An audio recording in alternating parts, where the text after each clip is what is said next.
mag-discuss sa mga pag-asa. Gusto ko pong tawagin ang ating ate, ang ating magandang ate. Walang iba kundi si Coach Ate Bayan. Alright.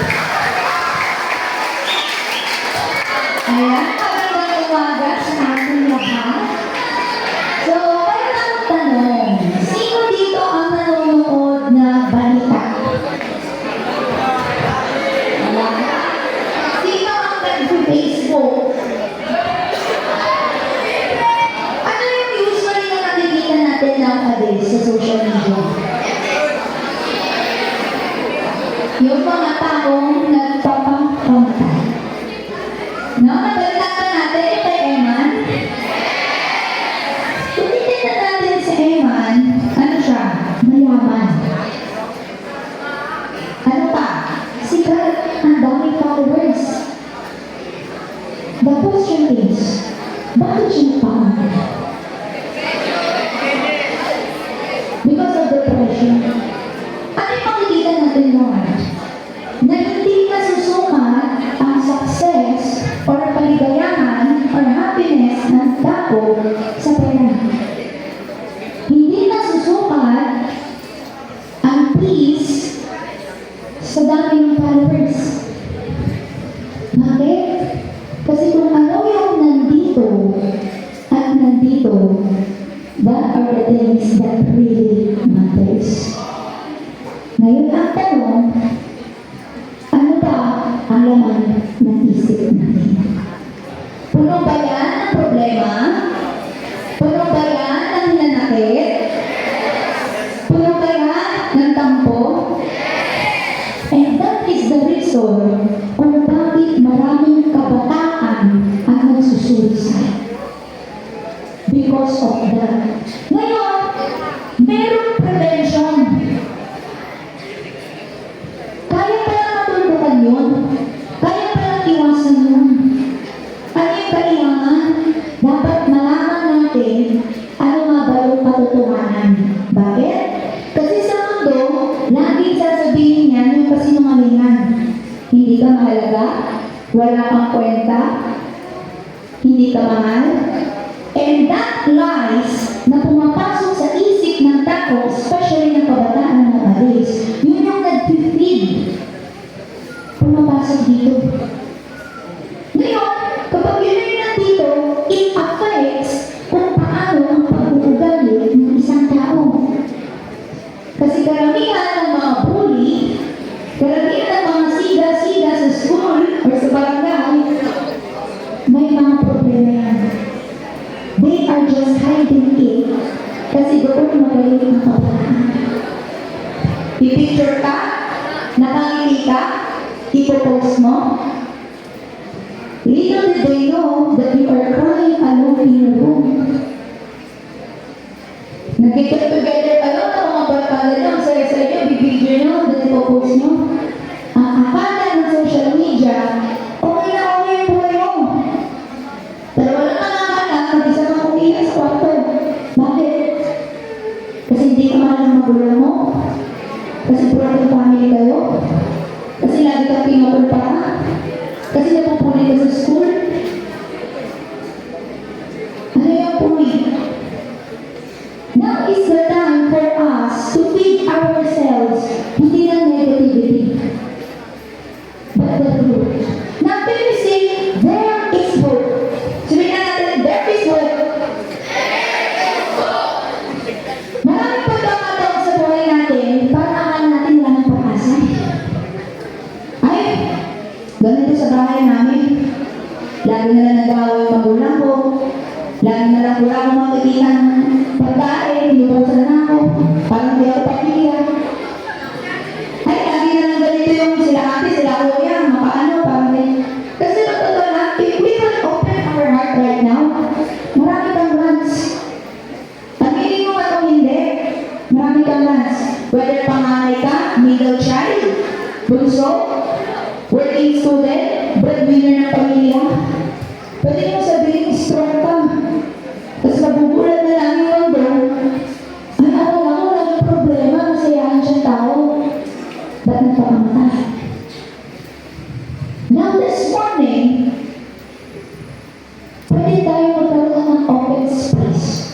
at this moment, there is hope. Yung problema ko, na ang tagal mo ng pinaproblema, there is hope. Yung pinapanalangin mo, parang hindi pa nasasagot, there is hope. Na kung titignan po natin, no, meron dito symbols. Ano po yung una? Heart. Pag sinabing heart, ano yung nasa isip natin? Puso, tinalalo. Pag sinabing heart, love. Tama? The question is, do you feel love? Sino sabi no? Sino sabi yes? Narobot sila.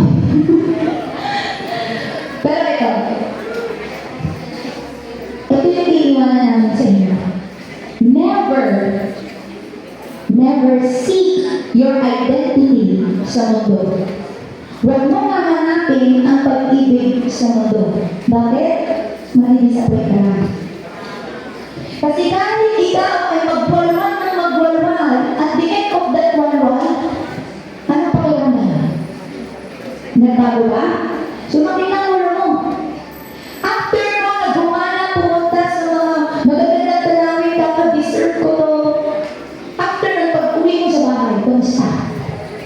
May nagbago? Kasi yun yung pansamantala. Na kahit yung pera mo, ibuhos mo na siya, ay kailangan ko mag-anupain para magkaroon ako ng magandang Hindi po yung sagot. Kaya merong heart, ano yung sisimulan, it is the love of God. Lagi natin kasi iniisip pagmamahal ng mundo. Kaya nangyayari, nandidisappoint tayo. Tapos meron pa magpupo sa social media, feeling sad, feeling unloved. Bakit? Kasi hinahanap mo sa maling tao. And yet, merong isa na nagmamahal sa'yo pero hindi mo pinapansin.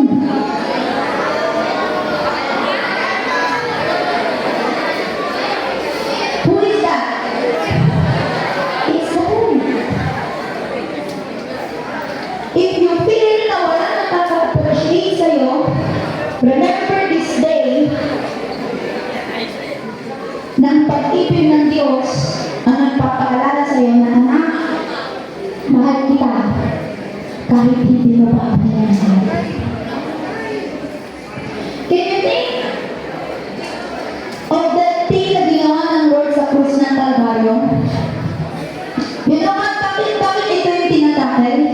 Because if you know the identity, if you know the love of the Lord, itong mga to, yung mga stress, anxiety, depression, hindi ka mag-dwell dyan. Saan ka mag-dwell? Doon sa love ng Lord. May titignan natin the next. Ano yun? Yung next symbol. Divide. Division. Ngayon, kung titignan natin, paano nga ba napapalayo ang isang tao sa Lord? Anyone? Paano napapalayo ang isang tao sa Lord? Because of paggawa ng masama. Kasalanan, tama? Ngayon, hindi ko na kayo tatanungin kung sino dito ang nagmumura. Hindi ko na kayo tatanungin kung sino dito yung nagwawalwal. Hindi ko na tatanungin sino yung nag-yoyosi dyan sa kanto. Hindi ko na tatanungin sino yung nagpupulit ko pagbaliksan.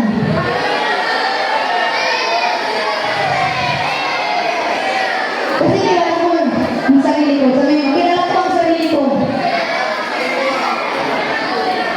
You know what? Because of that sin, kaya tayo napalayo sa Diyos. Pero kung titignan natin, nagtatapos pa doon, ano yung another? Addiction? Cross? Because of sa ginawa ng Lord sa krus ng Kalbaryo, kahit ang hapa-hapa ng listahan ng kasalanan mo, kaya ka ng patuloy. Imagine! Sino dito yung mga nasaktan na? In any means na nasaktan, hindi lang sa love life. Nabitray ng kaibigan, sinira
Iba-iba yan. Pwede sa pamilya, pwede sa academics, pwede sa financial. Pero isa lang, yung Diyos na handa tumulong sa atin, na makakasama natin. Ang pera na uubos. Ang kaibigan na wala kapag wala ka ng pera. Pero ang Diyos na nananatili dyan. Yung kasama mo ngayon, kapag nagkaroon ka ng trouble, baka ka nakakasiguro na tatayo yan para sa'yo. Nakaya niya dito na, ay, sige, huwag na siya, ako na lang. Kasi kung titignan natin, gano'n yung ginawa ng Lord. Na dapat, tayong tao na makasalanan, ang papahirapan sa krus. Pero dahil sa pagmamahal niya, siya na ang nagpapapako sa krus. Kaya ba natin yun? Yung kaibigan mo meron nagawang kasalanan. Tapos kailangan makulong. Pero kung sabihin, ay, ang alam po yung niyo, tapos si best friend. Kaya? Mahirap. Pero ang Lord, hindi na dalawang isip. Again, kasi ganun na tayo pamahal. Bakit pa ulit-ulit sinasabi, ganun na tayo pamahal? Bakit pa ulit-ulit sinasabi, mahal tayo? Kasi yun, yung sagot, para yung kalungkutan, na tinanong ko kanina, sino dito yung mga malungkot, sino dito yung problema, ang dami nag-yes. Nung pagmamahal na yun, yun yung magiging sagot. Na siya mag-aalis doon sa mga nararamdaman mo. Ngayon, let us accept the love of God and experience the thing na hindi mo pa na-experience. Kung sa'yo naman na sa'yo ang problema, kung sa'yo naman na sa'yo ang mga emotional, trust issue, mental disorder. Ano kasi mental disorder kasi hindi lang ito patungkol sa mga tao sa mental hospital. But if you are depressed, if you have anxiety, so let's consider na natutorture ka dito. Natutorture ka dito. And again, ang makakadalog lang niya na there's only the medicine but the love of the Lord. So, pwede pa ba tayo tumayo? And this time, as we stand up, hindi pa ba tayo uuwi ha?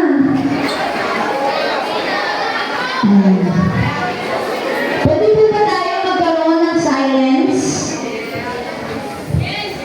And at this time, can we close our eyes para hindi tayo ma-distract? Ang hindi mag-close ng eyes, sige, magpaka-distract ka lang. Pero tanabihan mo yan. Okay, as you close your eyes, pwede ba nakausapin mo ang Panginoon right at this moment? If it is your first time to pray, if it is your first time na magpakatotoo, pwede ba sabihin mo sa Lord ngayon, ano yung nararamdaman mo? Kahit hindi mo ibuka yung bibig mo, but in your heart, talk to God right now. Na Lord, alam ko na alam mo yung kalagayan ko. Lord, yung totoo, pagod na po ako. Lord, yung totoo, I was so drained. I feel empty. And I just want to accept your love. This time we thank the Lord na Lord, salamat po sa pag-ibig na ibinibigay niyo sa amin. Salamat po sa inyong ginawa sa krus ng Kalbaryo. Salamat po sa walang hanggang pagmamahal sa amin. In this moment, let me lead you in a prayer.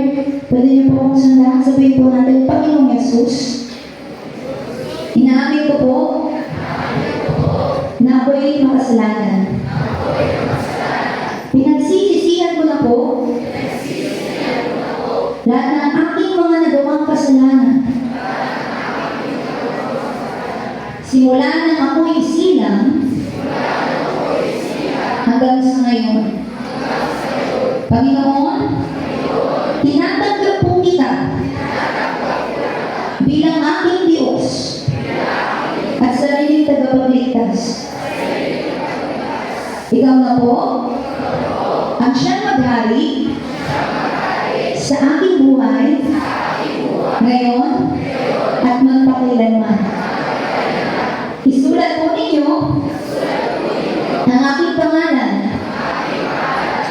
aklat ng buhay. In Jesus' name, Amen. Palakpakan naman natin ang Lord ng Lord. That much po, and maraming salamat po sa inyong pakikinig. Ngayon, bago po kayo umuwi, meron po kaming ibibigay ng mga free booklets. One thing, ito po yung ibibigay, hindi para ilagay sa bag, ilagay sa kwarto. Ito po yung ibibigay para basahin. Okay po? Ayan. Thank you po.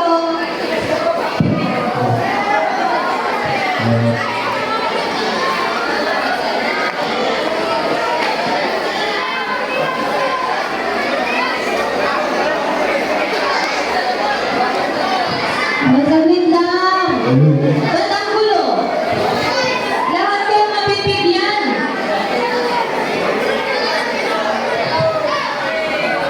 Per class.